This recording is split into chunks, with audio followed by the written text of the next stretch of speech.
Hi guys, today I'm going to show you how to solve problems involving uncertainties. Now in an experiment, suppose you did an experiment and you find a quantity that is measured and placed in this form. A equals to A naught plus minus delta A. For example, the length is equals to 10 cm plus minus 0.1 cm. Yeah, this is just an example. So what happens is that every part of this equation has a name given to it. Let's learn and see what the name is. Yeah, we will start off by looking at A naught. Yeah, A naught is the mean value of the quantity. Yeah, so this is the mean value of this quantity. The next value, which is delta A down here, is called the absolute uncertainty or the error in the measurement of quantity A. This fraction here is called the fractional uncertainty. Delta A over A naught is called the fractional uncertainty. And if you multiply the fractional uncertainty with 100, you get this whole thing being called percentage uncertainty. So the whole anatomy of this measurement is displayed over here, yeah, with the respective names given to it. Now, in most calculation, physics calculation, or in experimental calculation, you will come across equations that involve multiplication and division of quantities. For example, Q is equals to AB over C. So what happens is that if you want to place the value of Q with this associated uncertainty, so what you need to do is you need to add the fractional uncertainties of all these quantities. So you can see that the fractional uncertainty in Q is the fractional uncertainty in A plus the fractional uncertainty in B plus the fractional uncertainty in C. Please take note that even you divide C, you see divide by C, you still add the fractional uncertainty. So whether it is a multiplication or a division, you add fractional uncertainties. Let's take a very common example that you encounter in physics, yeah, involving centripetal force. So you remember the formula for centripetal force? F is the mass times velocity square over r.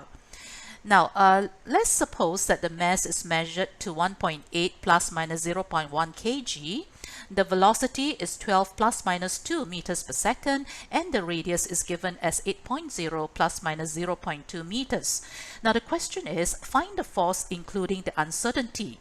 You notice that all these uncertainties are placed to one significant figure. Yeah, you see, first significant figure, one significant figure here, one significant figure there. Let's start to calculate the average value of the force. So we will multiply all these average values of the average value of mass multiplied by the average value of velocity square divided by the average value of r. So let's say you get the value 32.4 newtons. So, okay, what happens here is that now we want to start to find out what is its associated uncertainty. So we can rewrite mv squared as m times v over r.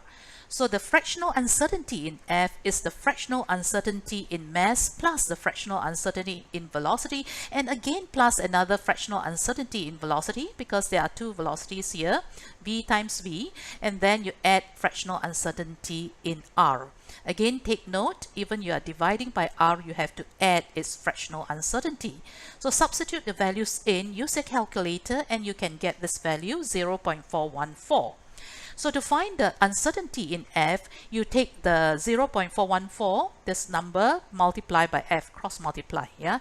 So just now remember we managed to get F as 32.4, so when you multiply together, you get a value 13.41 newtons. So therefore, your force is expressed as such, but please remember that this force down here, the way you express this is not the correct way yet. We just hang on to that. So the correct way of expressing the final answer for force is 30 plus minus 10 newtons. So you may wonder, how come I know that this is the way that you should express it? How come it is the correct way? How do you know? Yeah. Now there are a couple of rules that govern the way you put your final answer. So let's have a Look and see what are the rules when handling significant figures and decimal places. So the first rule is that all the uncertainties must be written to one significant figure. Now looking back at the previous example, your uncertainty is 13.41. So if you this truncate or round it up to one significant figure, it becomes 10, yeah, plus minus 10. So this one down here is in the tens position, because this 0 is in the digit, this one is a tens position. So which means that your calculated value of force must be written to the same decimal place as its uncertainty. So that means it must be written to the tens position. Yeah, so previously the force is 32.4 newtons. So if you truncate to the tens position, so the nearest value is 30. So the force is 30. Correct? 30. This is the digit. This is the tens position. So it's 30. So the final correct way of expressing force is 30 plus minus 10 newtons. Well, if you find this video useful, please visit my website at www.physicstutionspecialist.com to learn more about how to solve problems involving uncertainties and other school physics problems. Thank you for watching. Bye.